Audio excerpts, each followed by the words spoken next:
is 2:00 and we have a quorum. So I'm going to call the joint meeting for the Rules and Open Government Committee and Committee of the Whole to order. And Tony, can we have a roll call, please? Arenas. Sorry. Owen. Here. Davis. Here. Crowley. Jones. Present. Thank you. All right. We are going to start out with the agenda for April 12th. And sorry, Councilmember Browse is present too. Welcome, Vice Chair. So we're going to start out on pages 4 and 5.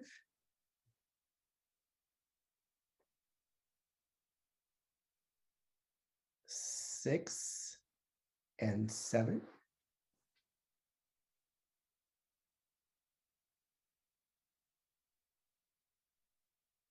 Eight and 9.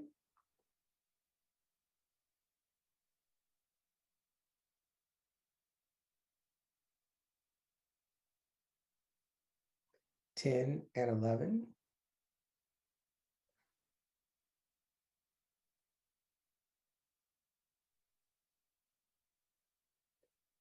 12 and 13.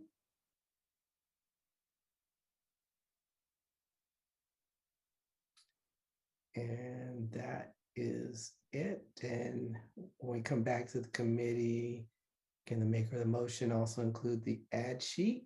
And Tony, do we have any public comments? I have no hands up. Okay, bringing it back to the committee. Can I get a motion in a second, please? Move approval. Oh, Second. Second with the ad sheet. That's all. It's been moved and seconded, and it includes the ad sheet. Thank you. I have a question though. Oh, okay. Go ahead. This is a question for Lee. This is the opposite question than Vice Mayor usually asks you. I see a lot of deferrals from the next couple of agendas, and I know that May is getting pretty crazy and June will be crazy too. I know that it's probably late to put anything back on the agenda, but I'm just wondering why things are getting deferred out of April when we have these short agendas. Yeah, good question. I do think, we've been sending out the Horizon report. You'll start seeing some stuff jump up from May into April as we try and manage some of that. The items that were deferred simply just weren't ready to meet the sunshine requirements set forth by this committee and the council. They need additional time. So with that, we are trying to manage the agenda so May and June aren't overly impacted. Yeah, I appreciate that. I figured those items wouldn't be able to, were large items that wouldn't be able to move back into April, but I'm glad to hear that we're going to look at bringing some things from May into April, maybe in the later agendas, so that we don't have too many midnight meetings in May. Thank you. Yes, that's our benchmark to avoid that. Yeah, and you're right, Councilmember. That is the opposite of what I always ask. All right, so we have a motion and a second. Tony? Arenas. yes. Owen. Aye. Davis. Yes. Crowley. Yes. Jones. Aye. Thank you. Okay, on to the agenda for April 19th. And we're going to start out on pages 4 and 5.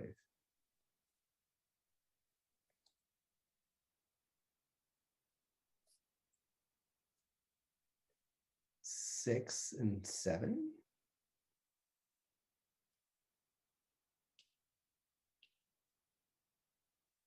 Eight and 9.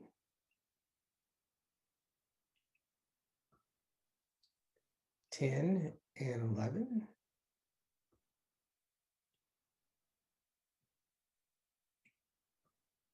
12 and 13. And that is it.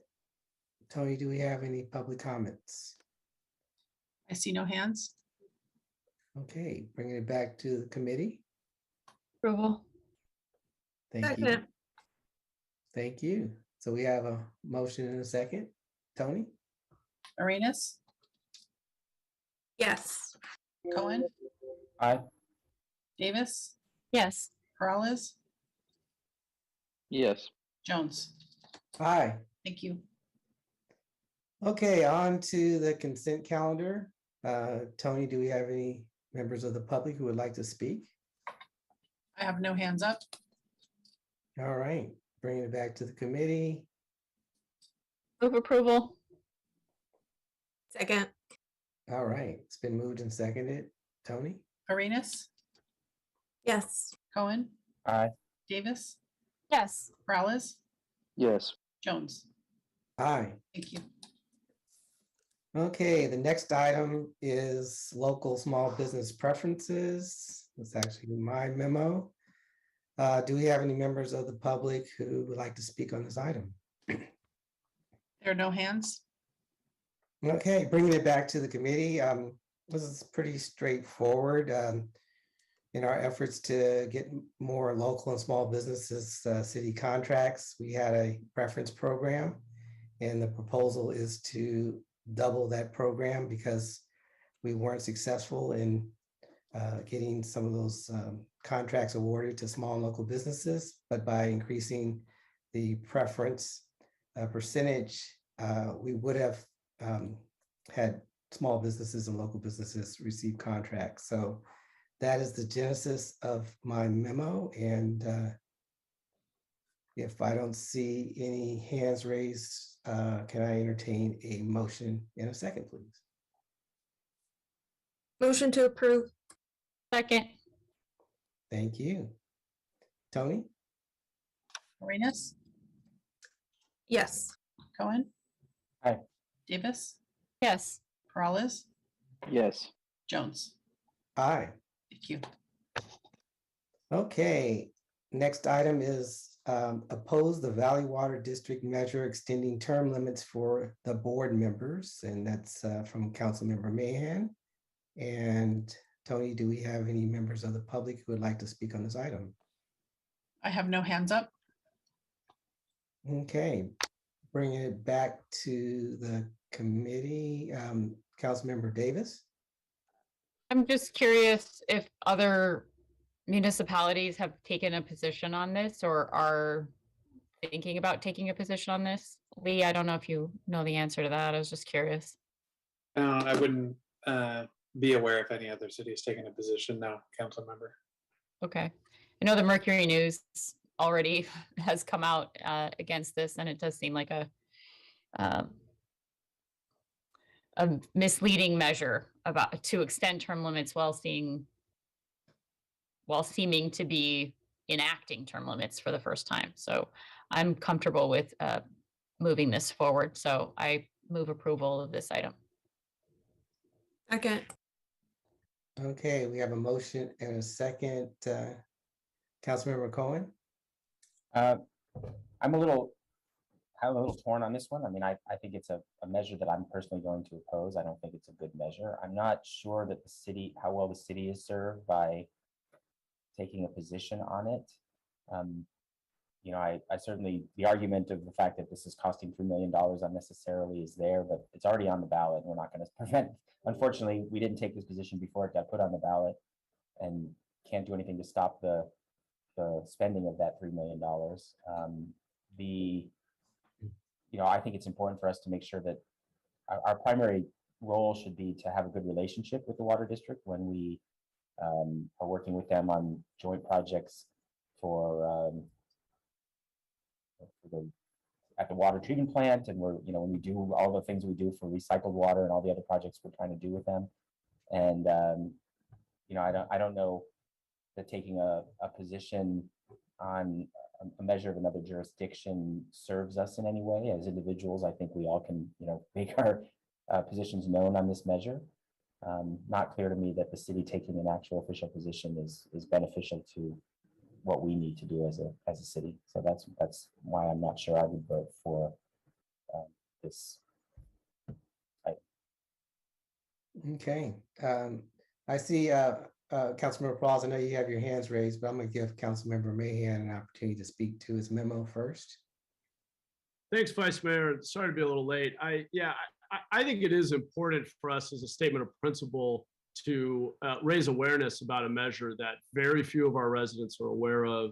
It's costing a lot of money. I think it's a very important statement of principle for us as a city to say that we think it's not a good use of $3.2 million in ratepayer funding. By the way, our residents are the largest group, the largest class of ratepayers in Valley Water's service area. I think we do have a fiscal interest in this and in defending our ratepayers. We've had a lot of conversations just over the last year about rates being increased, whether or not we believe Valley Water is using ratepayer funding responsibly. And even more, I think we have a very strong public interest here in calling out. And by the way, jurisdictions often weigh in on measures in other jurisdictions when they affect their business or their residents. The misleading language on the measure, keep in mind that the board passed this 4-3 with 3 of the board members openly stating how misleading this is. It implies that it is extending terms when in fact it is, or I'm sorry, that it is limiting terms when in fact it's extending terms. I think it's incredibly misleading. I think it reflects poorly on all of us in the public sector. And I do think our residents look to us for leadership. In fact, the way that this came to my attention was that last year, because of incredible interest that I know we've all heard from our residents about where water rate dollars are going, the high cost of water, some of the policy decisions being made at Valley Water, my office helped form a community working group with interested community members to specifically look at water-related issues. We obviously have an important role to play in that as a city with our water recycling program, Purple Pipe, the wastewater treatment facility, and so on.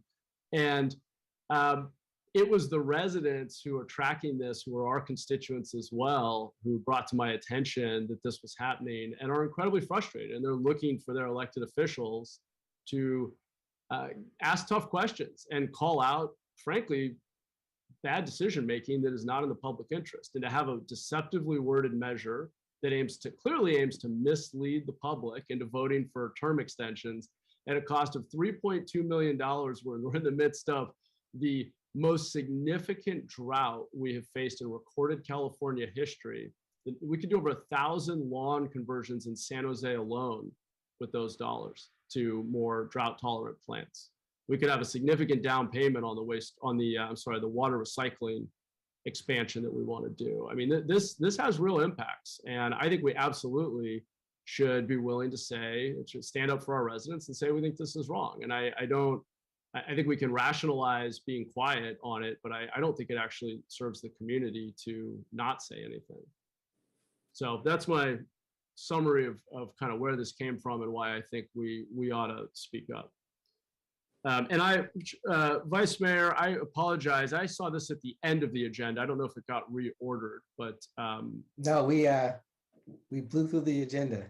You guys are efficient. I appreciate Thank that. you. Yeah, excellent. All right, thank you. Thank you. Councilmember Prowse. Oh, that's all right. Councilmember Mahan is like, wait, it's 2:10. How are you at the end of your agenda? You guys are I would good. agree. You should teach the mayor how to run more efficient meetings. I try. Trust me. So I actually look. I agree. I don't support this measure. I won't be supporting it. I don't think this was the right decision. I'm just curious what effectively this action we're taking can lead to. I don't believe we can get them to stop, or at least because it's moving forward as far as I understood. So I don't think the money, for instance, that they're spending on it, there's any way that we can stop that, unless I'm wrong. And I'm happy to ask staff or Councilmember Mahan if maybe he knows more than I do at the moment. If you don't mind me chiming in, you're right about the go ahead. additional 3.2 million that has been allocated and spent. Now, that's not to say that it is impossible that they would choose to spend more on this. So I would not say that that's an impossibility, but the 3.2 has been spent. I think it's more about the fact that in, I don't know, 8 weeks or so, not that I'm counting, our residents are going to be voting on something that is, I think, truly misleading. I'm shocked that this has been approved. This language has been approved for the ballot. And as Linda Lazat, Director Lazat, stated at the meeting, it may be legally defensible, but it is intellectually dishonest to put this on the ballot. So I think that the primary value, council member, from my view, is us as representatives of our community being willing to step out and at least point the public's attention to this. You know, Mercury News reporter Paul Rogers has been doing yeoman's work over at the Merc, digging into this, writing really thoughtful articles, uncovering the flaws in this process, trying to raise the alarm bell. And frankly, this to me is about amplifying the work of independent investigative journalists and others who are in watchdog groups who are saying this is really wrong. And sadly, when poorly worded measures end up on the ballot like this, I think people often just read the description and choose to vote. And it's really, that's bad. That erodes, in my view, trust in local government that affects all of us. So to me, it's really just about us standing by our principles, generating a little more attention and saying, yeah, this is wrong and we don't support it. And that will hopefully help spread awareness in a way that I don't expect us to. We're not going to spend any money opposing this. In fact, I don't think any groups will. And so I think this will just kind of slide by, and then people will later find out they were sold a bill of goods, unless those of us, who are serving the public interest speak up and say this is wrong, and we believe in transparency in government, and that's how we build trust in government. So anyway, that's my pitch. I don't know if they're going to spend more money, but the 3.2 has been spent, as you said. Okay, thank you. Yeah, it's 62 days, but you're right. None of us are counting. I am curious from the staff's perspective on the resolution. And I heard what you just said, Councilor Mahan. There's no advocacy that we, that there's some sort of, I guess, opposition driven up, other than maybe being on the record in our opinion of it, and then potentially asking or lobbying other municipalities to do the same. But there's no request for what traditionally, I guess, we would do with our lobbyists at the state level or federal level, because we don't have a similar local group that would put in some efforts. At this point, again, I don't know who we'd lobby to, right? The decision seems to be made by them. Now it's up to the voters, and so we'd have to now go out and initiate a campaign for it. But that's not possible. So I guess other than going on the record, is there something else we can do? And that's a question for city staff.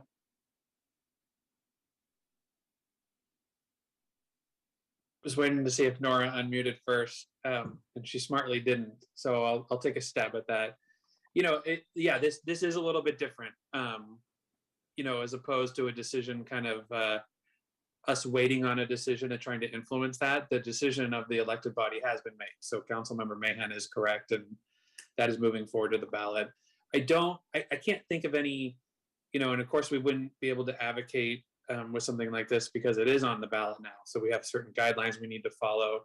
We will be, our name will be put out there, the city of San Jose as an organization on the ballot related to several, different measures, whether we move forward or if we take positions on other statewide measures. So we routinely lend our name, and then we're allowed to educate on certain measures. If an opportunity opens up, we could certainly identify that and educate on kind of the intent. But I would agree with Councilmember Mahan. I think this is more us going on record, talking about intent and transparency around measures, specifically as an organization that often goes to the voters to ask for things, to provide services and ask for flexibility. Trust in government is a big marker for us to measure as we're doing those things. And when we erode the trust of residents, it makes it very hard for you all as a governing body to have the opportunity to place those things on the ballot. Could we go on the record with our name? Oh, sorry. Go ahead, Nora. No, I'm sorry. I was just going to add, I think the time limits have run in terms of challenging the ballot language in I think any so. way. So that, from my perspective, that would have been about the only thing, maybe on behalf of someone on the council or something. But I think that time has passed. Is there some sort of ballot argument like where there could be, tied to, I know independently maybe that could be done with, the mayor or individual council members, but anything officially showing that if the council does say agree to this position, anything that could be utilized for? I believe if I could interject, I'm sorry, I believe that the ballot statements have been submitted, and I believe that our mayor in his individual capacity has already signed as one of the co-signatories and taking the opposition, is my understanding, along with some of the sitting directors at the board. But Okay, yeah, that's right. I saw that in the news article as well. So yeah, so that's what I done. read. I think So that's any- done. This is more about, to me, just do we want to have I think I personally will be publicly have stated my opposition and why, and I think it's more powerful for us as a body to state that and send a letter to other cities and make sure that their residents are aware of what I think is a really bad decision.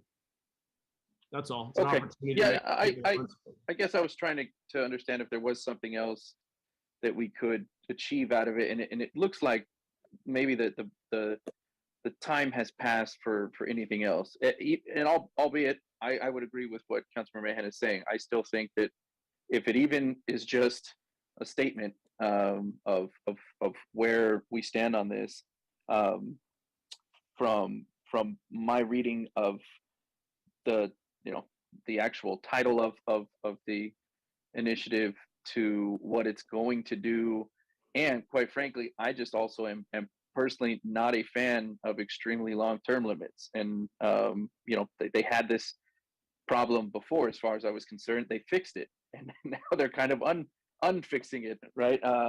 By slightly, and I believe making arguments that I just completely disagree with. So I'm fine with the statement, and I'll be voting in support. Thanks. Thank you. Lee, I was just trying to think of some examples of when we have opposed a ballot measure for one of our shared jurisdictions, like the county. Do you have any examples or anything come to mind where we've opposed? I know we've supported their ballot measures, but do you have any examples or can think of a time when we opposed something like that?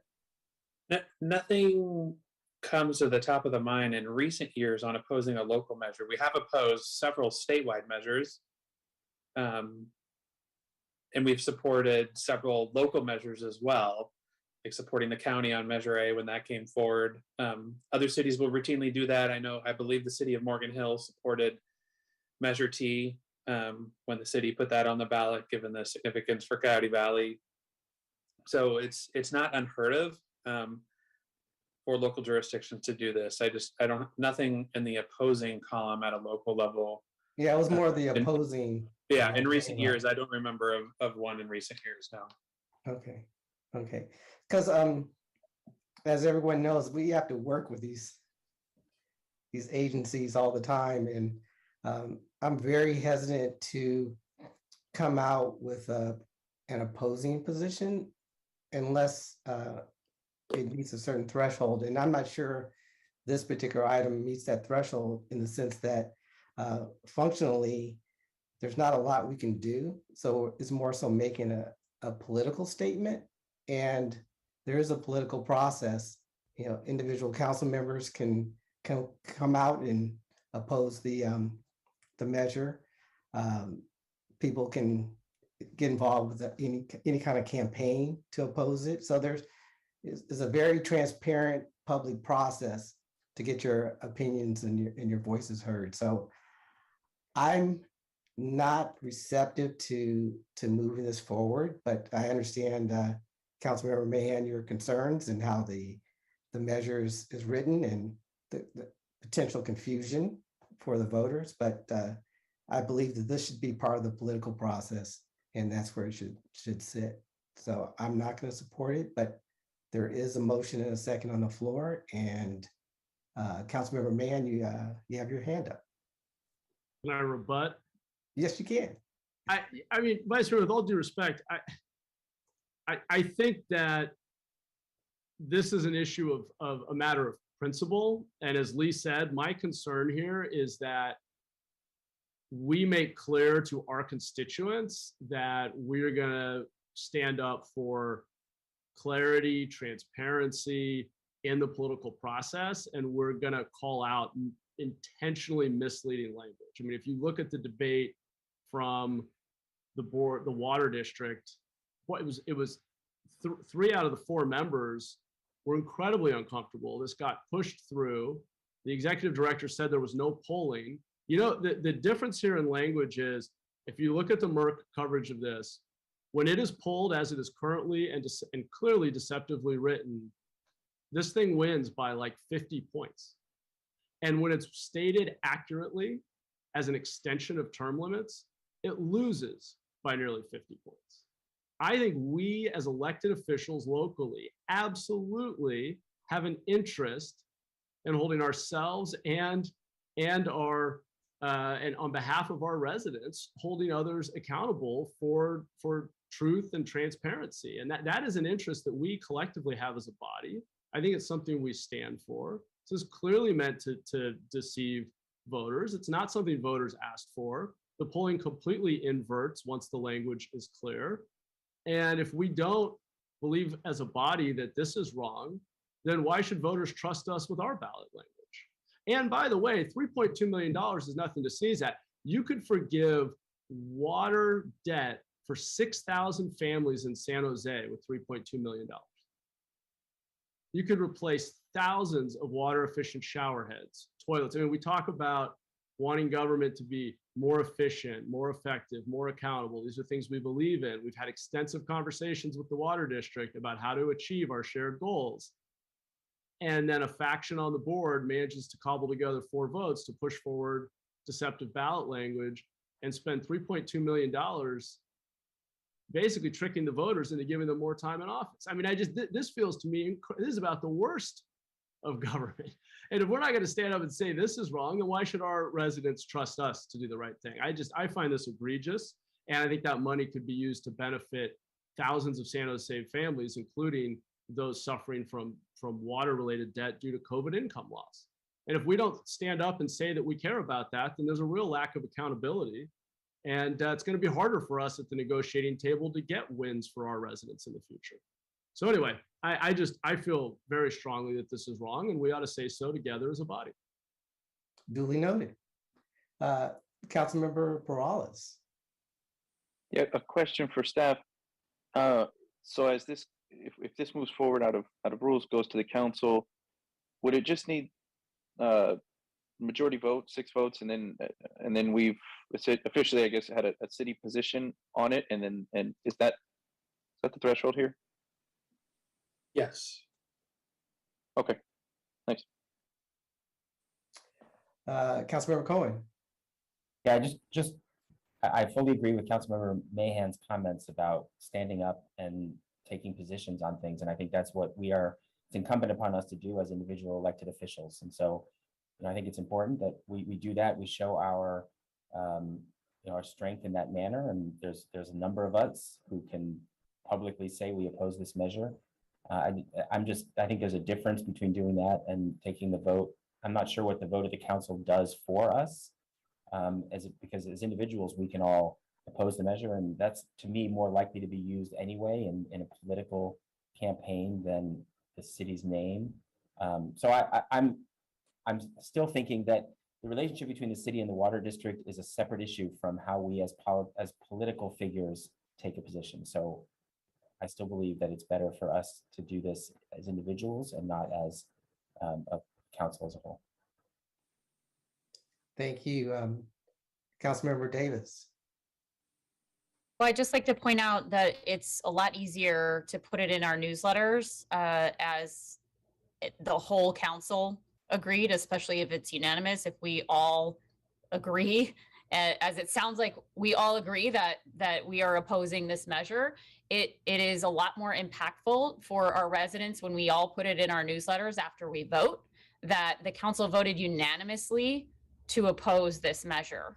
So I think there is strength in numbers, and I think that says a lot, especially for the folks who do read our newsletters, do understand that we are a divided council on many issues. And if we all agree on this, it sends a stronger message than any one of us individually. All right, strength in numbers. You got me thinking about the Warriors. Councilmember Mahan. Yeah, thanks, Councilmember Davis. You said that better than I did. I think that's right. A lot of our actions like this truly are symbolic because they're statements of principle. There's a reason we voted collectively on our climate goals, even though there was nothing immediately tangible we were going to do. And while that's not a perfect analogy, I think the point is when we vote collectively on a body on statements of principle, it's much more powerful. It says we as the group of individuals who represent our residents in San Jose believe something to be important, believe something to be true. If it's left to just being individual opinions of individual council members, it just exists in a gray area in which reasonable people can disagree, and it's just a policy matter for disagreement. This to me is a statement of principle for the reasons I outlined before. So it's much more powerful for us as a body to say it. And I think we'll encourage other cities to let their residents know what this ballot measure actually does, because it's unfortunately not going to be worded truthfully on the public ballot, which I think is a travesty. All right. I don't see any other hands raised. We got a motion and a second. So Tony? Arenas, Yes. Cohen, No. Davis, Yes. Peralez, Yes. Jones. No. Motion passes 3-2. All right. Okay, on to the next item, which is open forum. Okay, I have Maxim Kupfer. Yeah, hi guys. This is my first time ever participating on this meeting, so I might not know the right format, but can you all hear me? Yes. Yes, we can. Yeah, I was kind of really confused by the whole process. I think my whole takeaway is that, like, as a voter, if I knew that that was the case, it's hard to be an informed decision maker, and as like an informed citizen, because it's really hard to get information about how these sort of things happen. I mean, just take this meeting. I had no idea this meeting even happens, and it's like a lot of it's very cryptic to me to understand, like, what's the way it all happens. But this is all me trying to say is, like, I really wouldn't want something like this to be on the ballot. It's very misleading. It's misappropriation of funds. And I feel like, if anything, I want to see things about making our water more efficient. Like, why is it so expensive for me to get water, which I think is subpar, and that's just my opinion and could be better. And yeah, I guess I'll turn my time over to the committee to respond. Yeah, Maxim, typically we don't respond to public comments, but also the rules say that you're, for open forum, that you're to speak to something that's not on the agenda, which, and I know you said this is your first time, so I'm not chastising you. I'm just trying to educate you in terms of the process. Thank you. All right. Thanks. Okay, the next speaker is Brian Darby. Hi, and I'm not going to speak directly to this thing, but I would like to thank Mayor Mahan and everyone else. As an agency, the Water District and the California Public Utilities Commission, and I don't say this lightly, are corrupt. The Water District, not so much. The CPUC is in the back pockets of PG&E. And the way they arrogantly met with us during, like, when the flood thing happened, and then there's been some, and I'm not remembering it real well, it was a sense of when you have long-term limits, like Mr. Mahan was saying, this sense of, there's not only a lack of accountability, it breeds contempt. We deserve it. We have a right to be here for the 20 years or however long people run. You see that flourish in a lot of agencies, and water is a basic thing. I mean, we needed to live to survive, and they got us. PG&E's got us. The water district's got us. They're outdated, they're moated. And when I say corruption, I do not mean there's this big conspiracy of people who lie intentionally, not, but there's that sense of entitlement. We can go ahead and skirt this issue and skirt that issue, and whom I've learned to really respect, Mr. Jones and the rest of you, but the people bringing all of this up, people running for mayor, and now I don't know who to vote for because you're all doing this. I don't live in San Jose anymore, but all three are really touching the heartstrings here, and I want you to know that. I appreciate it. I just wish people would, we're trying real hard as people. I know you are too. And it's just hard to keep up with this stuff. Just say what you mean. And I wish they would understand it because they don't. That's what I mean by corrupt. And I need a better word because that has a lot of connotations. Anyways, thank you, Mr. Vice Mayor. Caller 4963. Yeah, hi, Martha O'Connell with report number 2 on environmental services plan to electrify existing buildings in San Jose. On March 22nd, I got an email from Environmental Services stating that the end of the public comment period for their draft plan was March 25th, Friday. I asked if the 2 mobile home park owner reps and the resident rep were going to miss the deadline because our meeting with them was scheduled for March 29th, a Tuesday. Despite follow-up emails, Environmental Services refused to reply. In late March, I got an email from Environmental Services about PG&E webinars on electrifying existing buildings. On March 24th, I asked them for help in registering. Silence. On March 30th, I sent a second email. Silence. I am wondering if I was in favor of their plan to electrify existing buildings in San Jose, if they would have helped me. But because I am opposed, they refuse not only to help me register, but they ignore my emails.